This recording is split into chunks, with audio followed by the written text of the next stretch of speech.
Welcome back to Crypto Comics, all you beautiful people in Webtown, for another exciting, fun-filled day of comic book reviews. Today, we are finally getting into a comic book series that I have never read before. This is the legendary, the iconic, the indomitable Michael Turner's Fathom. Michael Turner was an incredibly talented writer and artist who passed away tragically young from bone cancer. He was just in his mid-30s when he passed away. And his legacy continues to carry on through his own company, Aspen Comics. But Michael Turner's Fathom first began at Top Cow Studios, part of Image Comics. And I have collected the first, 8 issues of this, and am going to be reading them over the winter months to entertain myself. And I thought now would be a good time to go through issue 1. But then I realized something. We can't really start with issue 1. We can start with something even rarer. We can start with issue number 0, which was exclusive to Wizard, the Guide to Comics. I don't know how easy these are to find.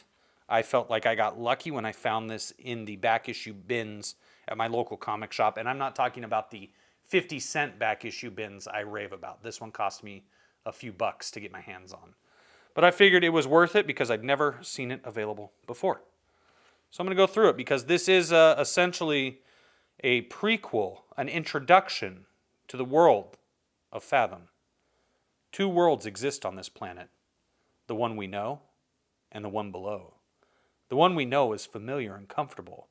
Below that place lies the unfamiliar and definitely uncomfortable depths that hide unspeakable dangers. Most people live with a myopic view of their existence. They're content with their house, car, 2.5 kids, dog, TV dinners, and occasionally getting out to see a movie. The rules were laid out centuries ago, and there is no need for them to explore what lies beyond the boundaries of this comfortable place. I, on the other hand, am fascinated by what lies beyond normal boundaries. What's beneath the surface, the mysterious depths, the world below. 11 years ago, my life began.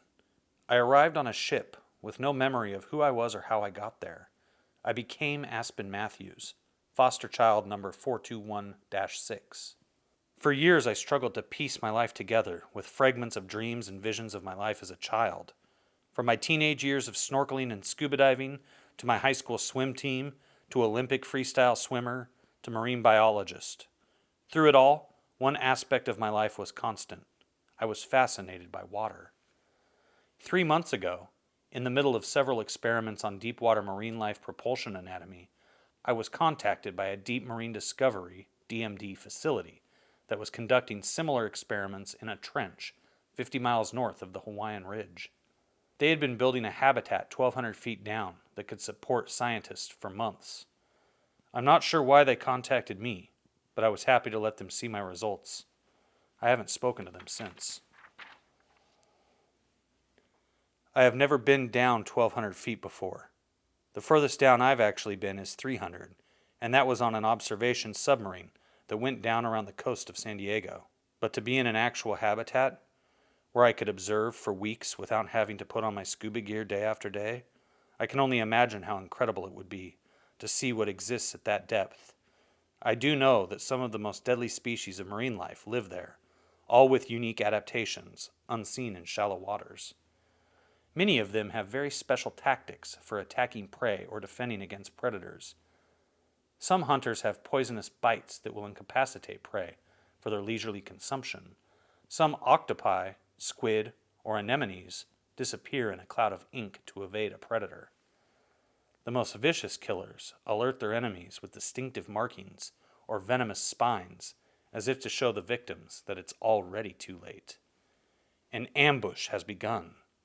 Here, the most deadly attacks occur in numbers. After all, a group of predators attacking all at once can be decidedly more dangerous than a lone hunter. There is strength in numbers and chaos. To be down there now, here is not bad, but being on the water is much different than being under it. When I was 16, I went scuba diving for the first time. My instructor had about 8 of us in the class on the first day and was showing us very basic skills, like how to clear the regulator and how to keep your mask from fogging. While he was busy with several of the others, I decided to give it a try on my own. I've never been the type to wait for the group. With all my gear, I jumped off the boat and went straight to the bottom. We were only in about 40 feet of water, but a lot can go wrong even at 10 feet. At first, it was incredible. I was swimming along the side of a reef. Thousands of fish were darting by me. I was just getting comfortable when I noticed something strange. I had been holding my breath the whole time. I had been down for around 4 minutes without thinking about breathing. Once I realized this, I let out the air and tried to breathe. I couldn't. No air was coming out of my regulator. I panicked. I looked up, but the boat was gone. My lungs were killing me, and I tried to swim for the surface. I got about 20 feet up, and my body went numb. I must have taken in a gallon of water when I lost consciousness. That was when I saw them for the first time. It was like a dream. There were figures, dozens of them, floating in front of me.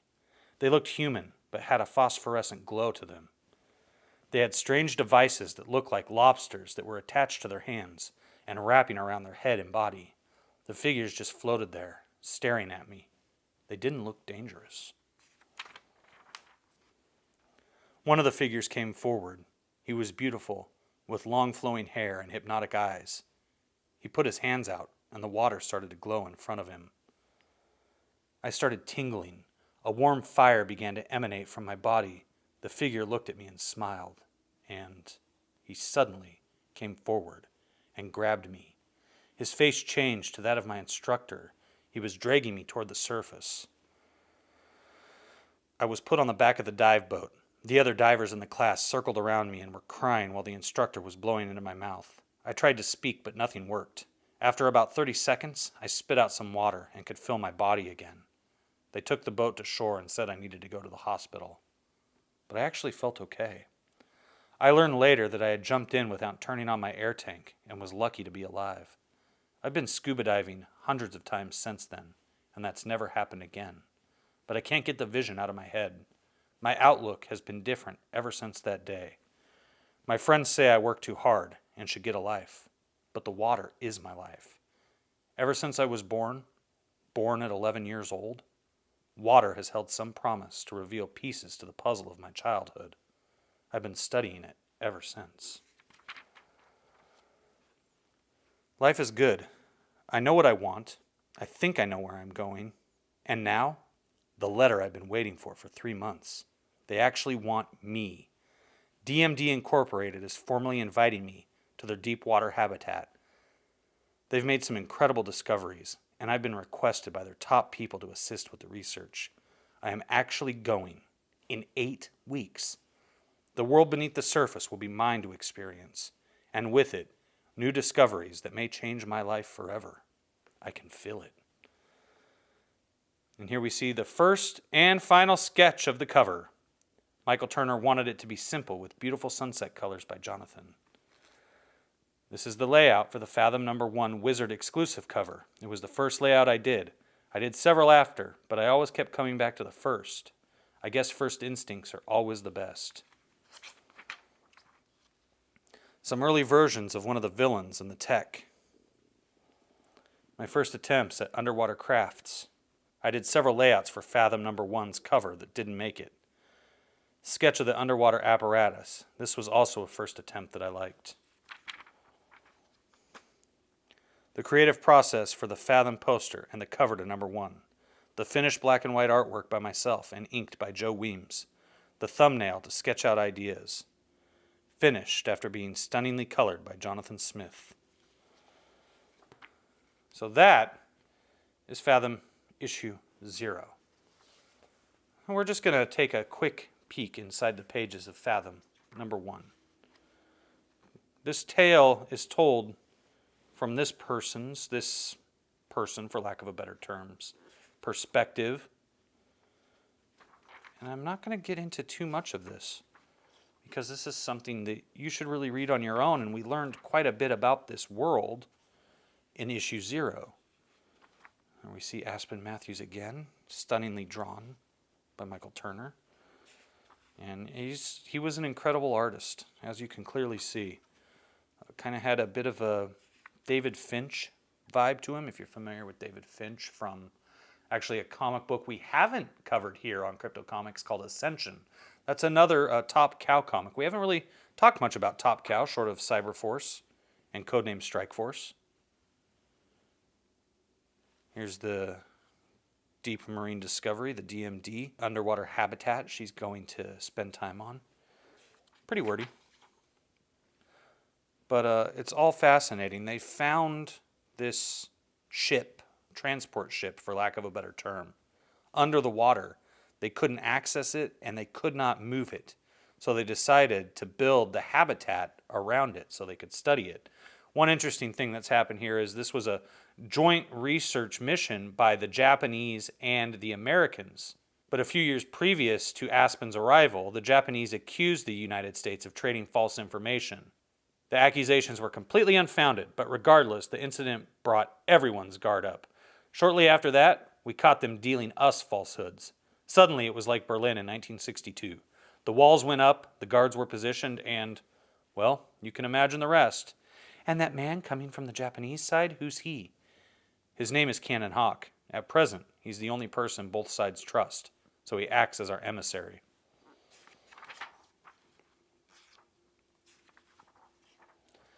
And some crazy stuff is going on under the water, and we have these fighter pilots who just get totally rocked here by whatever it is that they're tracking under the water. It's like it's lightning fast. They cannot keep up with it, no matter how fast they go.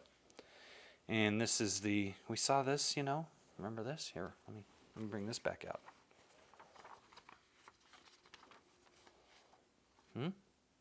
There you go. How about that? So she's doing research of her own, trying to figure it out. And of course, she feels a closeness to all of this. And then they reveal to her that they have a visitor. She assumes he's dead, but he's not. He's sleeping. 3 months ago, he walked into the DMD with a band of 10 of his people. Our security forces reacted hastily, I'm afraid. 5 of them were killed in the ensuing fight. You killed 5 others like him? Why? No, you misunderstand me. 5 of ours were killed. It all happened so fast. When it was over, his people withdrew. We put him in the tank, where he's been ever since. At least you haven't dissected him. I suppose I should get started.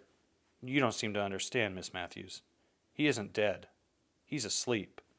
He's asleep?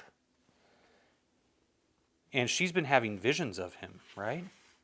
Ever since that experience when she was snorkeling underwater as a girl. And then here is one of these underwater ships that they've been tracking that can go fast as a jet but turn on a dime. And what is it exactly? I'm not really sure, It looks like a living creature more than anything, doesn't it? And here's this character who's been narrating this story, and he's here to look out for her. But they don't really reveal a lot. It's really well written, really, really well crafted to keep you hooked in. And I mean, it required me to buy issue 2. It absolutely required me to buy issue 2. I don't believe it. They've captured him. This is not good. Actually, he requested an aqueous environment when he turned himself over to us. Apparently, he's breathing after his usual fashion. But that means he's not human. No, Miss Matthews, he's That's the collusion alarm. So wait, if he walked in here and turned himself in, and now Aspen's here, that's no coincidence. He's here for her. I've heard it before, during drills, but we're not scheduled for a drill. I don't friggin' believe it. It's a torpedo. It's a what? Attention all areas, we have a torpedo inbound. Stop whatever you're doing and begin immediate emergency evac procedures. To repeat, Aspen's trapped. She has no idea who she is or what she can do. And if I can't get to her, he will. Oh boy, see, you missed this part, right? He launches this torpedo. This fighter pilot launches the torpedo, and it just like literally goes right through this thing. This thing just turns to water, I guess. It's kind of hard to understand exactly, but that's part of the bait that they've got on the hook that keeps you wanting to come back for issue 2. And that's what I'm going to have to do, is come back for issue 2. And I don't know if anything can beat the colors in this comic book. Jonathan Smith is the colorist, I believe. Let's double check that, though, shall we?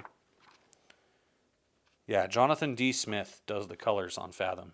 And I don't know if I've ever seen someone who is a good colorist. I'm a big fan of Kiko's colors also.